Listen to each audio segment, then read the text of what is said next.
thought I would record straight away as soon as I got up this morning.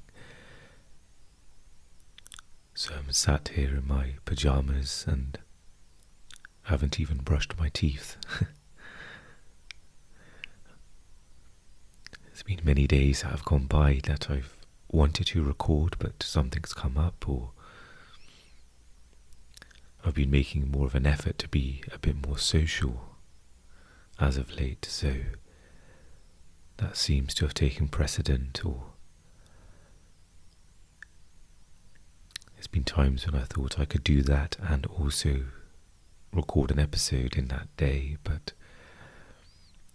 seems like it's not been possible until now.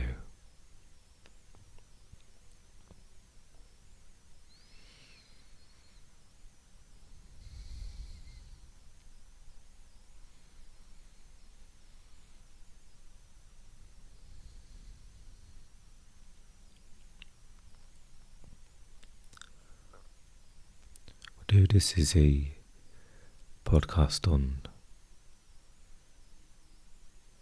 my spiritual journey, just simply recording and being aware and sharing, from time to time I'd like to also talk about things that may have helped me. And so, I've mentioned some books in the past by Gabor Mate, and I guess ultimately it all points to being in this place of peace and beingness. But it may not be directly related to this path. Or perhaps it is. Some things can be contradictory. So recently I listened to a podcast on breathing, which can sound quite funny because we can all think we're pretty good at breathing and we've been doing it our whole life. And in the past I've through guided meditations I've talked about using the diaphragm to take a full breath. And what I listened to recently was about nasal breathing through your nose, and the benefits of doing so.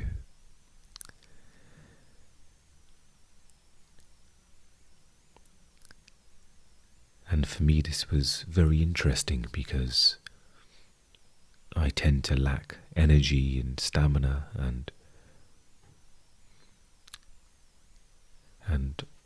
I suffer from anxiety as well, and so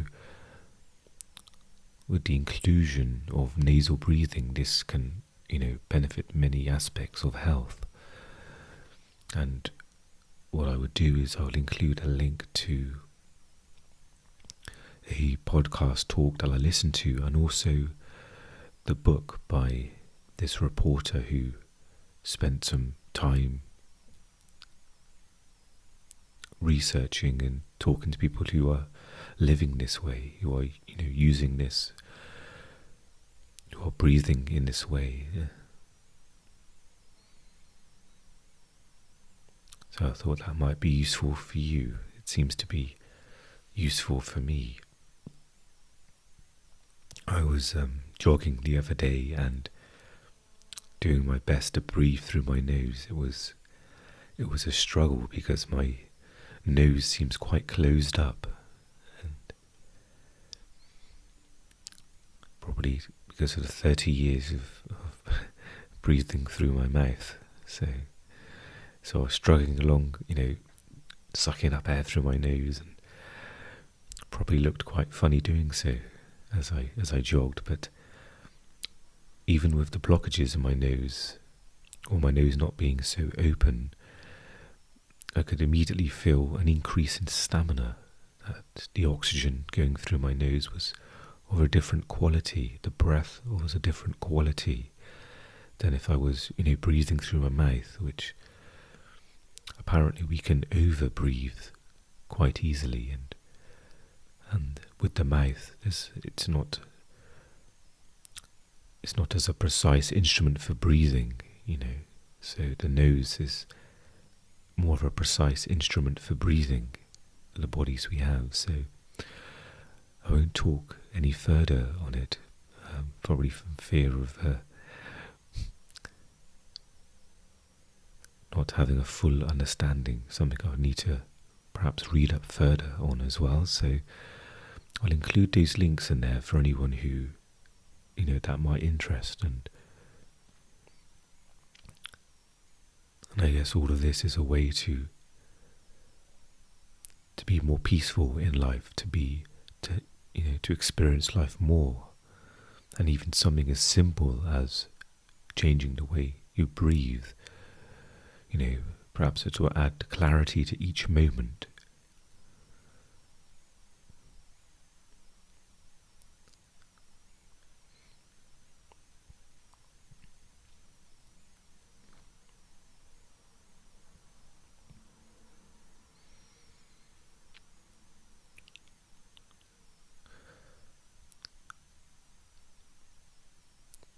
And once again, there's been thoughts about, writing.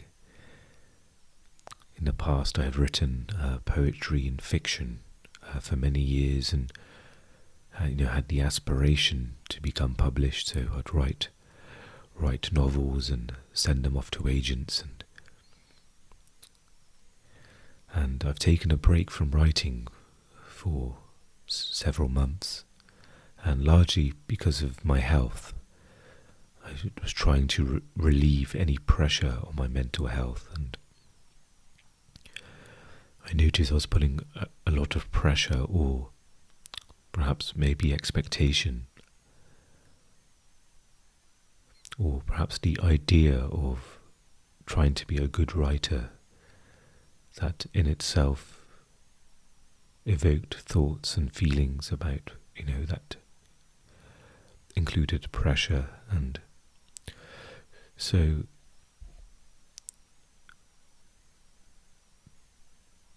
the idea of writing has come up again in my journey for me, and I'm trying to almost bring it into my awareness. So if it's something that is there strong enough and I do pursue it again, or I do start writing, that it's done from a place of centeredness. It's not done from a place of imbalance where I'm trying to gain something and something is on the line, and there's almost a tension there. You think about a lot of people at the moment who are trying to achieve something. There's a huge amount of stress and pressure. It's almost something combusting that, if they don't achieve it, then there's going to be lots of pain, and it's almost used, psychologically used to try and push you to achieve. But as an observation to that, there's a lot of tension. There's lots of mind activity there to keep that goal to keep it in, to keep driven in that way. So I'm almost, in a sense, reprogramming or reapproaching the sense of writing. So it's done in the capacity of my presence instead of my mind concocting a narrative to try and, before I had the identity as a writer, there was purpose there was self-esteem, that I'm not somebody that doesn't have a job, or I took a sense of self from being a writer. Okay, I'm doing something important or something worthy of me being here. And now I've seen through that identity. I'm still trying to peel away from it. It's almost now finding my relationship with writing. And it's, goals are okay to have, but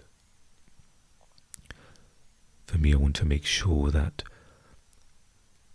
whatever it is I do, in this case, as I say, it's writing. It's not going to impinge on my presence. It's not going to take me back into ego or back into mind activity.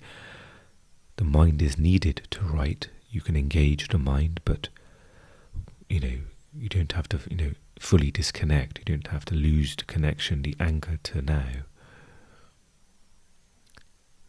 And a lot of what drove me to write was pain. I couldn't stand being in pain, so I put it on the page.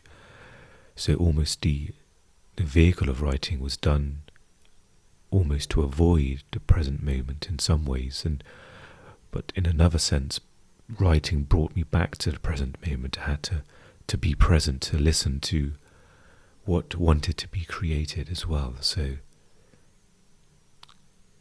perhaps that's something for me to figure out. And maybe it's a case of just actually not thinking too much about whether I should or should not, and perhaps, as an experiment, just start writing and see how it feels, and see if there's if something calls me to continue that. Sometimes we can overcomplicate things with analysis and thoughts, and this is a prime example of this here, with whether I should write or I shouldn't write. That itself is a lot of mind activity happening there, when perhaps I could just simply put myself in a present state, or remain in a present state and just write, see what comes up. Often the answers are in the now.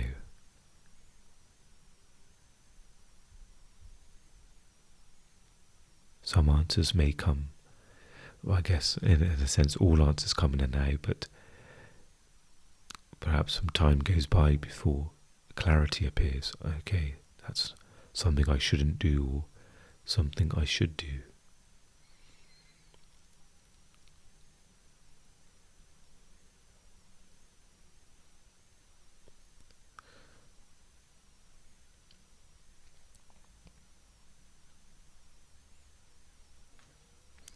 And if things are unclear, then maybe I need to go deeper into the now, to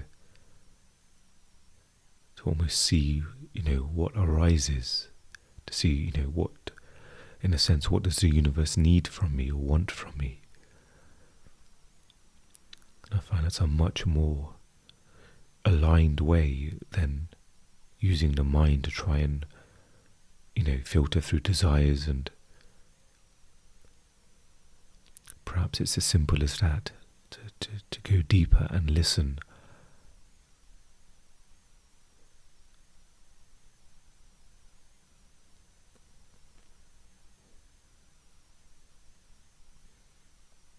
Because in a sense it's all consciousness that's making things happen. That's, we talk about the river of life. Everything that's constantly moving right now, everything's vibrating and alive. And it's quite bizarre sometimes to think, if you look at our narrow mind, to think that we are creating. Creating is happening through us, but if you try to find the creator in you, the egoic creator, then your search won't last long. You'll immediately realize, there's nobody here.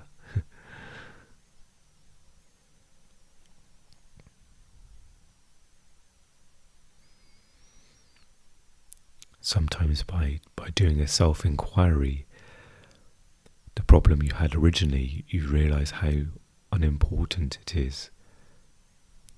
We can stick to this, talk about writing, when doing a self-inquiry and, fully connecting back to the now, you can realize, I don't need to think about this at the moment, or why am I spending my mind energy trying to figure out if I should do this or not?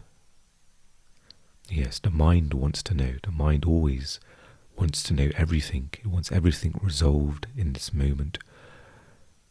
It doesn't want to wait. It wants that next moment to happen now. It wants it to be resolved now. As things are in a moment, it's not good enough for the mind.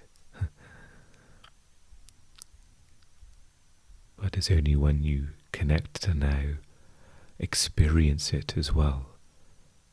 Not just connect in the concept, thinking, okay, there's the now. But, I still want this resolved though. You fully immerse in the now and see if that problem arises. And if it does, perhaps it's addressed in a new way. Perhaps some of the urgency of the mind is removed, and now there's a different clarity to it, where maybe you don't need to resolve all of it. Maybe you can think, okay, a lot of this stuff wasn't important, but this one thing for this situation I can do, and that can be resolved. But you almost get a clearer perspective on things when you're connecting back into the now.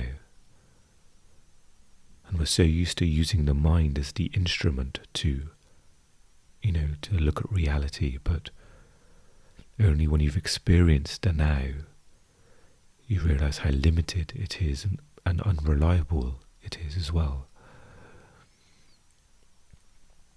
But through conditioning of many years, decades of conditioning of consulting the mind for everything, for judgments, for decisions, for opinions,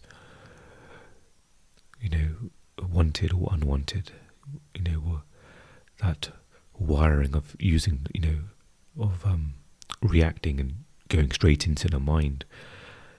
You can only imagine the deep conditioning that's occurred over the past, for me, 35 years. It's a lot of conditioning. I think they say in 90 days you can create a strong habit, so I can only imagine what 35 years could do.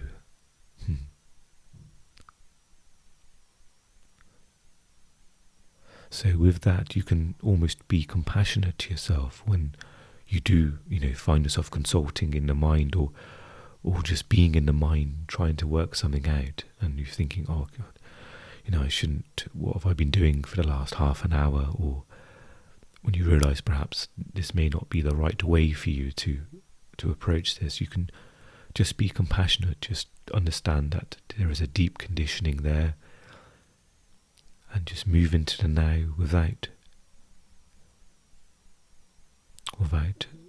any frustration. You can kind of let go of that egoic frustration. The mind may think, oh, see, you haven't been present this whole time, have you? And it may even poke fun or berate you, saying, see, you can't stay in the present moment. What's the point? Just it's not working, and these are just simply thoughts.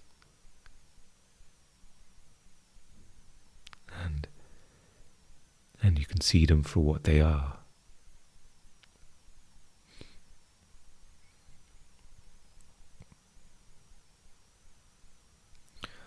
So perhaps we can take a moment to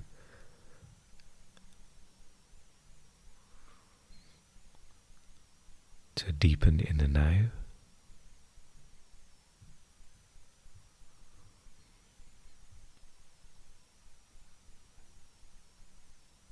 And whatever that means to you, whether it's slowing down the breath, whether it's feeling the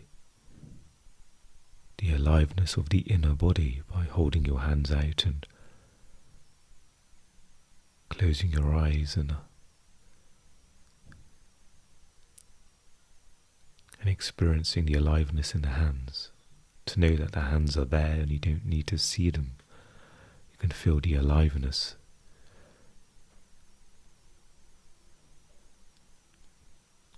Or whether it's done through observing nature, if there is a window nearby and you can see the trees, or any vegetation or the sky or anything in your surrounding environment. Perhaps there's something there that you can rest your awareness on, or close your eyes and be aware of the inner silence.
Sometimes it can be useful to glance back into the past and see the progress that's been made. And I was reminded by someone how sometimes the company you keep, it may remind you of how you were before. There may be people in your life that may not be on this path, and you may see patterns, or in what is said, you may see, oh, I remember, this was how I was before. Because you can almost see the similarity of human behavior, of human pain, human suffering. It's all very familiar, and you may see that more in others as well. The suffering caused by the false self.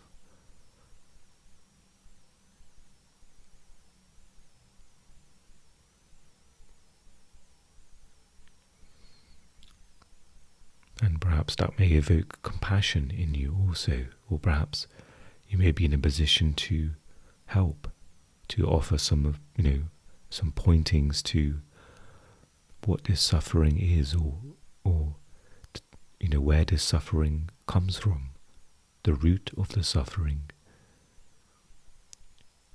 Often it's almost a social acceptance when somebody's suffering. There's something that can be blamed, a situation or an individual that can be blamed. This is why I'm in pain. When of course we know that this is not the case. But this is of course part of the conditioning of the mind. The mind that says it must be, that person's fault. It must be because this happened. If this didn't happen, I would be absolutely fine. I would be happy and I would be fine. But because of this, so perhaps that's something you may recognize, and perhaps in that moment you can, step into gratitude to think, and in the gratitude it won't be, comparing yourself to others. It would just connecting to yourself and just be grateful for the awareness of the present moment, the place of emptiness or lightness where you're not carrying around the past with you. Because, you can often, people do that. It's almost as if they have an invisible suitcase over their shoulders with all of their past with them. And it's important to them as well. For what's happened in the past, it's important. The ego seeks itself from it. This is all the things I've been through. This is who I am. And there's not the realization of the heaviness of carrying all of that baggage. Because you can perhaps ask somebody, of a painful situation, and it's almost as if they've got a suitcase there and they can pull out that volume of that situation, of the heavy book of that situation, open it, and they could probably, give you a full, detailed account. People's facial expressions, their tone of voice, what I did and what I said. And that's all with them. All of that weight and stress and tension.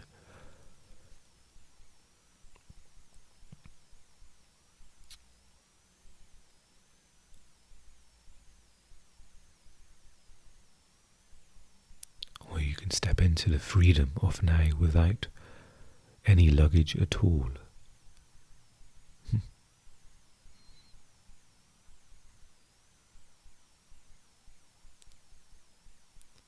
Okay, so perhaps I'll read a little bit more from The Miracle of Mindfulness.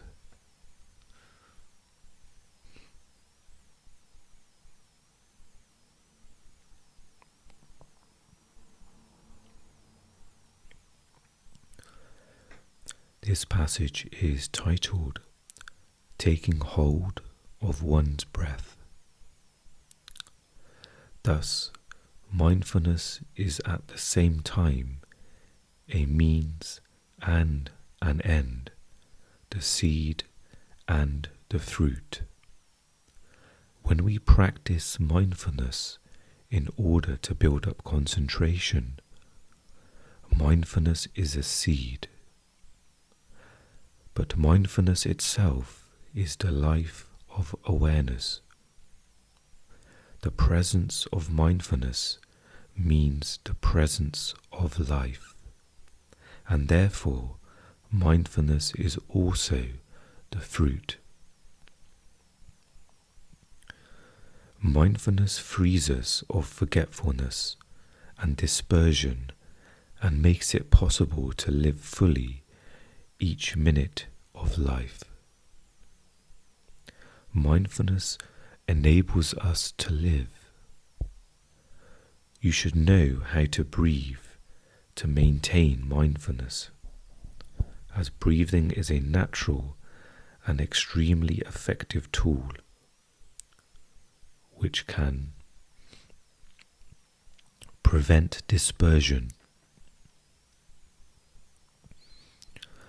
Breath is the bridge which connects life to consciousness, which unites your body to your thoughts. Whenever your mind becomes scattered, use your breath as the means to take hold of your mind again. Breathe in lightly and breathe in lightly a fairly long breath, conscious of the fact that you are inhaling a deep breath. Now breathe out all the breath in your lungs, remaining conscious the whole time of the exhalation. The Sutra of Mindfulness teaches the method to take hold of one's breath in the following manner. Be ever mindful you breathe in and mindful you breathe out. Breathing in a long breath, you know, I am breathing in a long breath. Breathing out a long breath, you know, I am breathing out a long breath. Breathing in a short breath, you know, I am breathing in a short breath. Breathing out a short breath, you know, I am breathing out a short breath. Experiencing a whole breath body, I shall breathe in. Thus you train yourself. Experiencing the whole breath body, I shall breathe out. Thus you train yourself. Calming the activity of the breath body, I shall breathe in. Thus you train yourself. Calming the activity of the breath body, I shall breathe out. Thus you train yourself. In a Buddhist monastery, everyone learns to use breath as a tool to stop mental dispersion and to build up concentration power. Concentration power is the strength which comes from practicing mindfulness. It is the concentration which can help one obtain the great awakening. When a worker takes hold of his own breath, he has already become awakened. In order to maintain mindfulness throughout a long period, we must continue to watch our breath. It is autumn here, and the golden leaves, falling one by one, are truly beautiful. Taking a 10-minute walk in the woods, watching my breath and maintaining mindfulness, I feel refreshed and restored. Like that, I can really enter into a communion with each leaf. Of course, walking alone on a country path, it is easier to maintain mindfulness. If there's a friend by your side, not talking but also watching his breath, then you can continue to maintain mindfulness without difficulty. But if the friend at your side begins to talk, it becomes a little more difficult. If in your mind you think, I wish this fellow would quit talking so I could concentrate, you have already lost your mindfulness.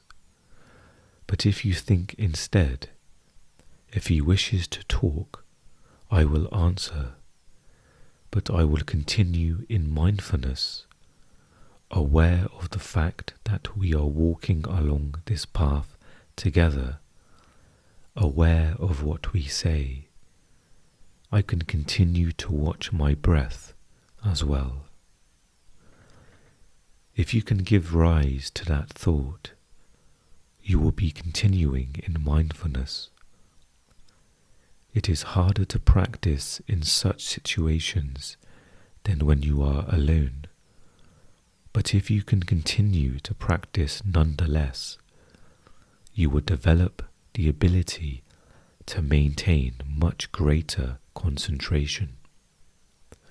There is a line from a Vietnamese folk song that says, "Hardest of all is to practice the way at home, second in the crowd, and third in the pagoda." It is only in an active and demanding situation that mindfulness really becomes a challenge. So just to briefly touch upon that passage.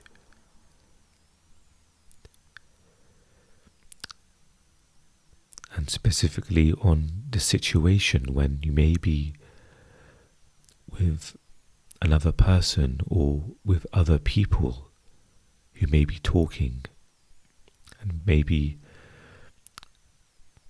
before they did or as they're doing it, you're trying to maintain mindfulness. It seems like Tay is saying here that, there is no rigidity in the mindfulness.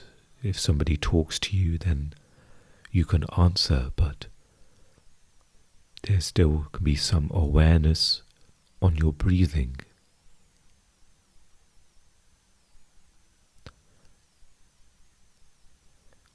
And this reminds me of water as well. If you pour water into a container, it almost takes that shape. See, water itself is shapeless, and you can almost compare this into your own sense of awareness. Your awareness is shapeless. If your awareness is pulled to one side, if somebody says something to you, engages you in conversation, then you can almost embrace that conversation in the awareness that you had before. So there's no complaining or commentary, as Tay said just there. I wish this person would stop talking. Tay said that you've lost the mindfulness connection. This is now the mind talking, or the mind complaining.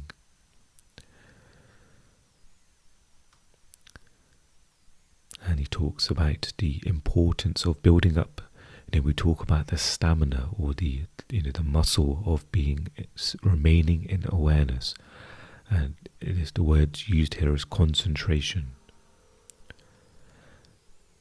And it's very apt as well, because as soon as I'm engaging with another person, it's very difficult for me to maintain concentration, to remain in awareness.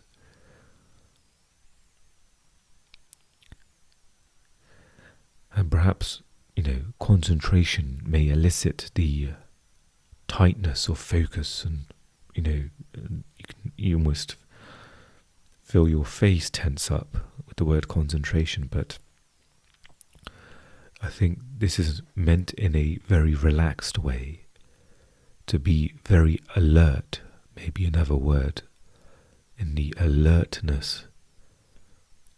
There isn't a tense, there isn't a tensing of the face muscles there's nothing, talk, there's nothing rigid about it. So perhaps when concentration is mentioned, it's not in the same way as we may refer to it in our everyday language, because usually concentrators, okay, I better really focus my mind and tense. There's a tension there. More brain power, more mind power is needed, but in this sense, it's almost a narrowing of attention. Your attention becomes very, maybe intense is another word. You almost turn up the volume of your presence, so you're even more alert now. So when somebody's talking to you, there's a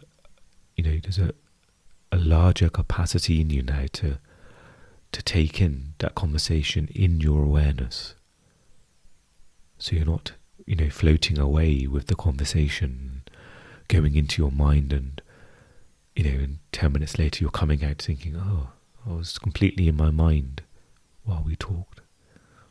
You're bringing it into your awareness. You're inviting it in.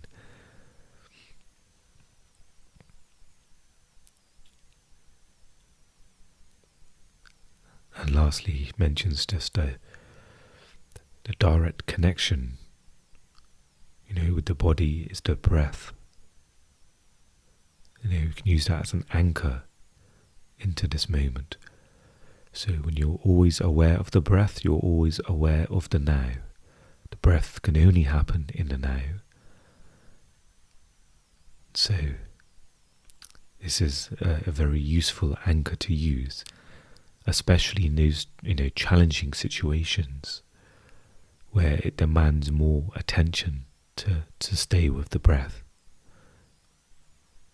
And maybe that this will improve the quality of the conversation, and I'm sure it will for me. I can be a very fast talker, and when somebody's speaking, and I can cut them off or interrupt them, my mind's already, coming up with an answer, and or I rush to respond as well. So perhaps some space in the conversation with the awareness of your breath. Perhaps you can take a breath out before speaking. One breath in and out, and then maybe that will give a different quality to your response to what is being said. The next passage is titled Counting One's Breath and Following One's Breath. So this seems like this is closely connected to the previous passage. In the meditation sessions I recently began for non-Vietnamese, I usually suggest various methods that I myself have tried, methods that are quite simple. I suggest to beginners the method of following the length of the breath. The student lies back down on the floor. Then I invite all the participants to gather around, so I show them a few simple points. Number 1. Although inhaling and exhaling are the work of the lungs and take place in the chest area, the stomach area also plays a role. The stomach rises with the filling of the lungs. At the beginning of the breath, the stomach begins to push out, but after inhaling about 2/3 of the breath, it starts to lower again. Number 2. Why? Between your chest and stomach, there is a muscular membrane, the diaphragm. When you breathe in correctly, the air fills the lower part of the lungs first, before the upper lungs fill with air. The diaphragm pushes down on the stomach, causing the stomach to rise when you have filled your upper lungs with air. The chest pushes out and causes the stomach to lower again. Number 3. This is why, in former times, people spoke of the breath as originating at the navel and terminating at the nostrils.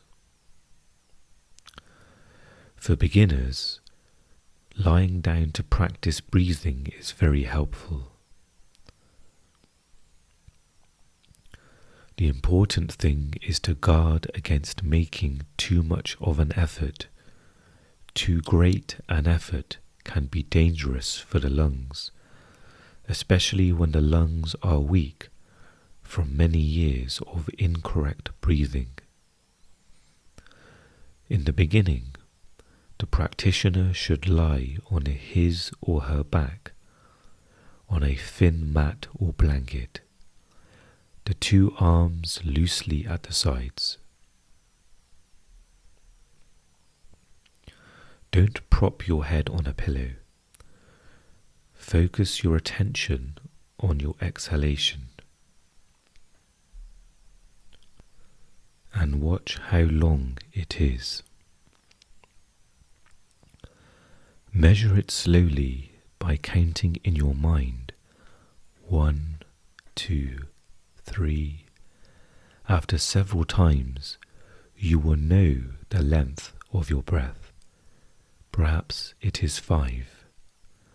Now try to extend the exhalation for 1 more count or 2, so that the exhalation's length becomes 6 or 7. Begin to exhale counting from 1 to 5. When you reach 5, rather than immediately inhaling as before, try to extend the exhalation to 6 or 7. This way, you will empty your lungs of more air. When you have finished exhaling, pause for an instant to let your lungs take in fresh air on their own. Let them take in just as much air as they want without making any effort. The inhalation will normally be shorter than the exhalation. Keep a steady count in your mind to measure the length of both. Practice several weeks like this, remaining mindful of all your exhalations and inhalations while lying down. If you have a clock with a loud tick, you can use it to help to keep track of the length of your inhalation and exhalation. Continue to measure your breath while walking, sitting, standing, and especially whenever you are outdoors. While walking, you might use your steps to measure your breath. After a month or so, the difference between the length of your exhalation and inhalation will lessen, gradually evening out until they are of equal measure. If the length of your exhalation is 6, the inhalation will also be 6. If you feel at all tired while practicing, stop at once. But even if you do not feel tired, don't prolong the practice of long, equal breaths beyond short periods of time. 10 to 20 breaths are enough. The moment you feel the least fatigue, return your breathing to normal. Fatigue is an excellent mechanism of our bodies and the best advisor as to whether one should rest or continue. In order to measure your breath, you can count or use a rhythmic phrase that you like.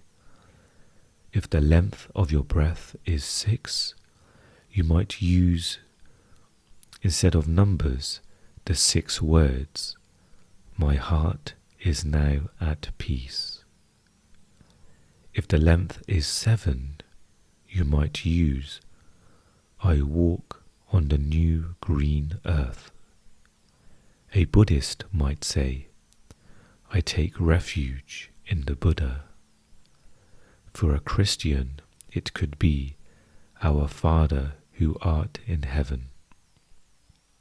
When you are walking, each step should correspond to one word.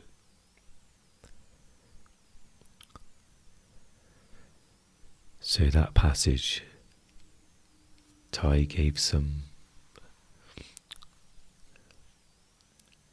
a short technique there for when feeling fatigued.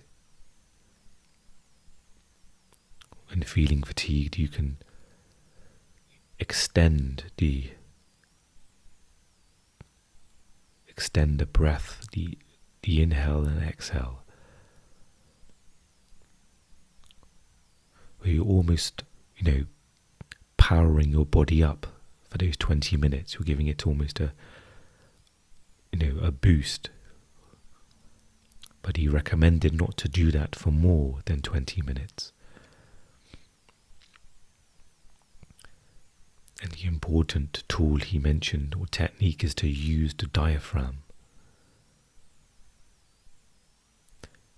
When breathing, always, to use the diaphragm where possible, and also specifically this technique of extending your breath, of of completely emptying your lungs and then taking in a breath for as long as your lungs need without effort. So you're not, I think I mentioned before about over breathing. You're only taking in what your lungs need, and then you're exhaling, measuring the exhale as well with a count or a phrase.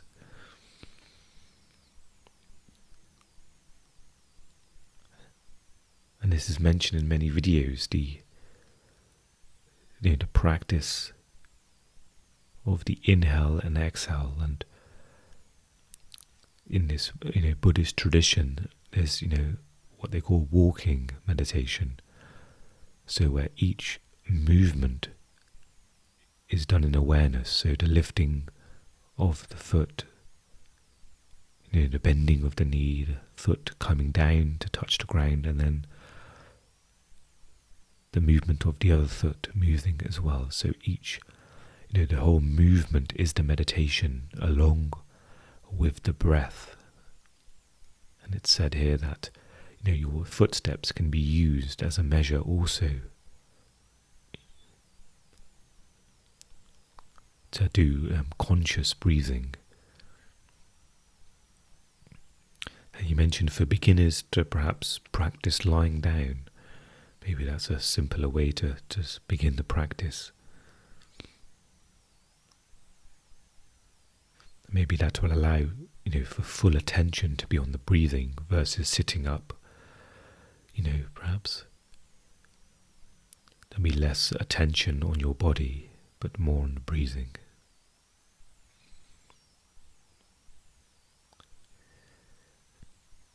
So I can understand with the reading of this, it may be slightly unclear what a technique, and so you may have to rewind, or it might be easier to read the words in the book itself, because I can understand, especially the way it's read. I can understand sometimes the way I'm reading it, it may not flow as smoothly as it could. So I can understand it. Some confusion can arise there with the mentioning of the instructions of this technique. But I hope some of it has come through, and maybe you can experiment with as well. So perhaps there's a time when you're feeling fatigued.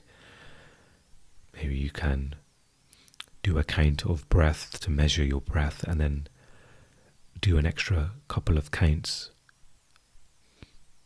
with the exhalation, and extend the breath.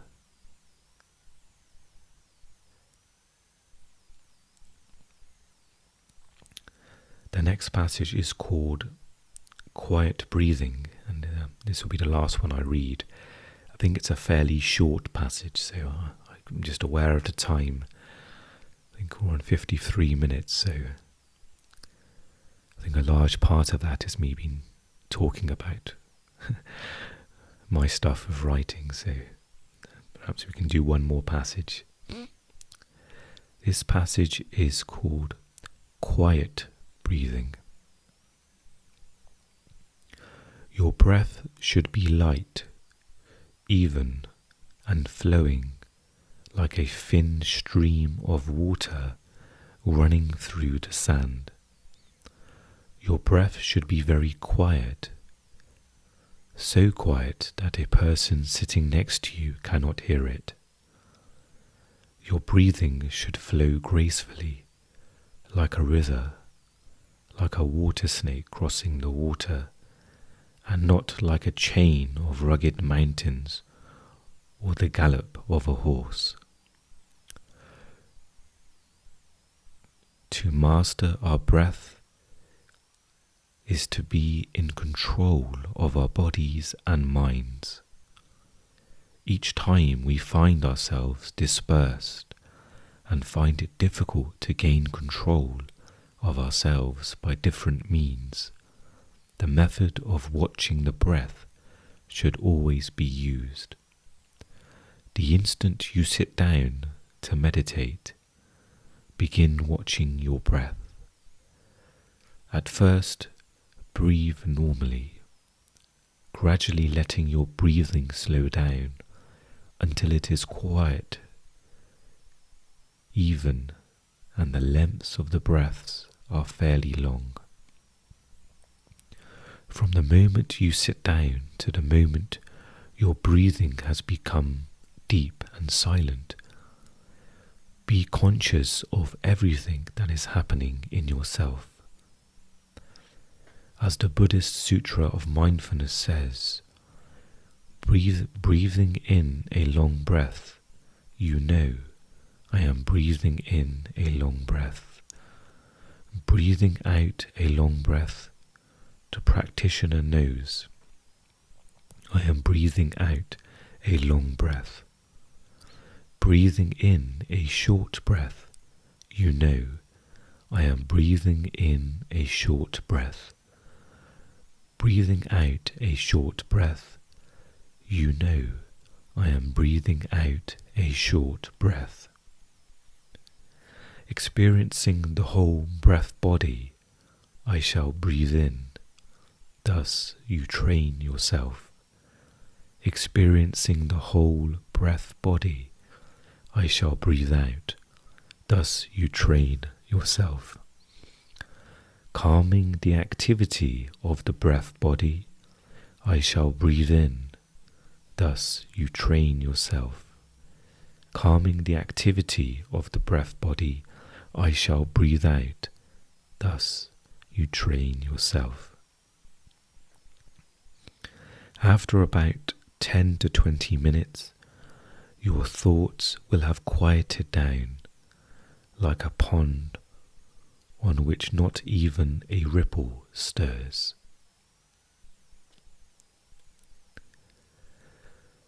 Thank you for joining me for this episode. As always, I wish you well in this moment, and I'll speak to you again very soon. Take care.